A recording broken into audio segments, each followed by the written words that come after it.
क्या आपने कभी इतनी मूर्ख औरत के बारे में सुना है जिसकी हर हरकत एक नई मुसीबत बन जाए? उसका नाम था सूशा।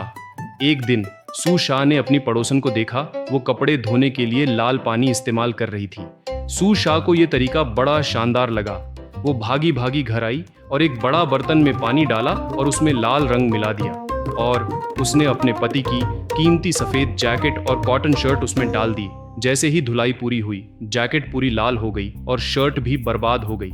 उसका पति गुस्से से तमतमा उठा और फिर सूशा की जमकर धुलाई हुई। पर सूशा कहाँ हार मानने वाली थी। अगली सुबह फिर वही जोश, सोचती है आज कुछ और नया करके दिखाऊंगी। उसने देखा पड़ोसन अपने बकरी के लिए खाना बना रही है। वो दौड़ी दौड़ी घर आई, सीधे आटे की बोरी उठाई और पूरा आटा कुएं में फेंक दिया। फिर पति से बोली, देखो जी, मैंने पूरा कुआं भर दिया है बकरी के खाने से। पति ने जब कुएं में झांका तो पानी की जगह देखा गूंथे हुए आटे जैसा घोल। उसका दिमाग सन्न रह गया और एक बार फिर सूशा की धुलाई करता है। तीसरे दिन भी वही कहानी। इस बार सूशा ने देखा पड़ोसी बेकन और पत्ता गोभी का खाना बना रहे हैं। उसने फौरन स्टोर से साल भर का बेकन निकाला, स्लाइस किया और बगीचे की पत्ता गोभी पर बिछा दिया। दोपहर में पति आया और देखा दरवाजे के बाहर उनका कुत्ता मरा पड़ा है। पता चला बेकन खा लिया था और पेट फट गया।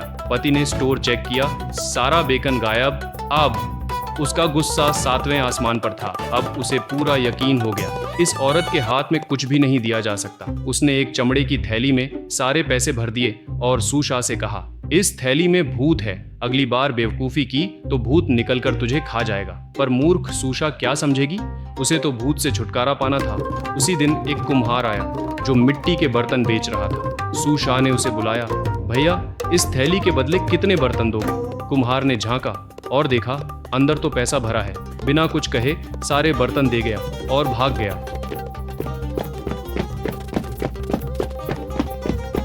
सूशा फूली नहीं समाई, वो सारे बर्तन लेकर घर भागी।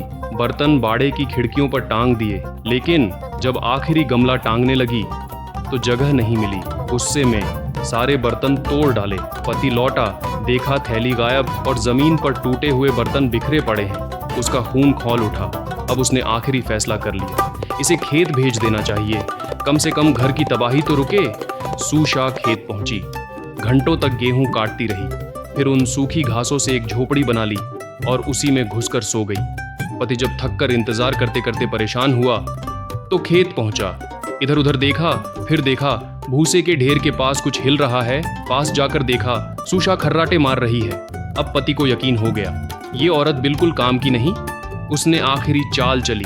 वो घर से लाया शहद और तकिए की रुई, सूशा के पूरे शरीर पर शहद लगाया, फिर उस पर तकिए की रुई चिपका दी। अब सूशा लग रही थी जैसे कोई अजीब सा जानवर पूरे बालों से ढकी हुई।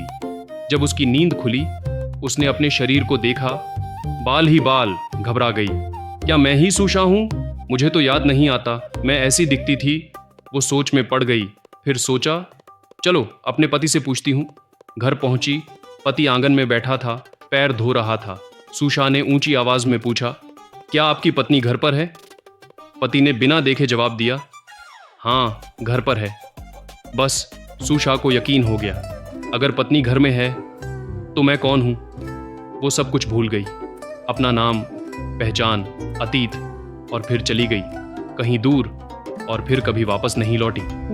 और इस तरह सूशा एक ऐसा नाम जो इतिहास की किताबों में भले ना मिले, लेकिन हर गांव की हंसी में किसी न किसी कहानी में ज़रूर छुपा बैठा होगा। अगर आपको ये कहानी पसंद आई हो तो लाइक कीजिए, शेयर कीजिए और चैनल को ज़रूर सब्सक्राइब कीजिए, क्योंकि अगली बार हम फिर लेकर आएंगे एक और अनोखी, पागलपन से भरी लेकिन दिल से निकली हुई कहानी। मैं हूँ आपका कहानीकार और ये थी सूशा, एक बेवकूफ़ औरत की समझदारी से भरी आखिरी गलती। मिलते हैं अगली कहानी में, तब तक के लिए सोचिए मत, बस सुनते रहिए।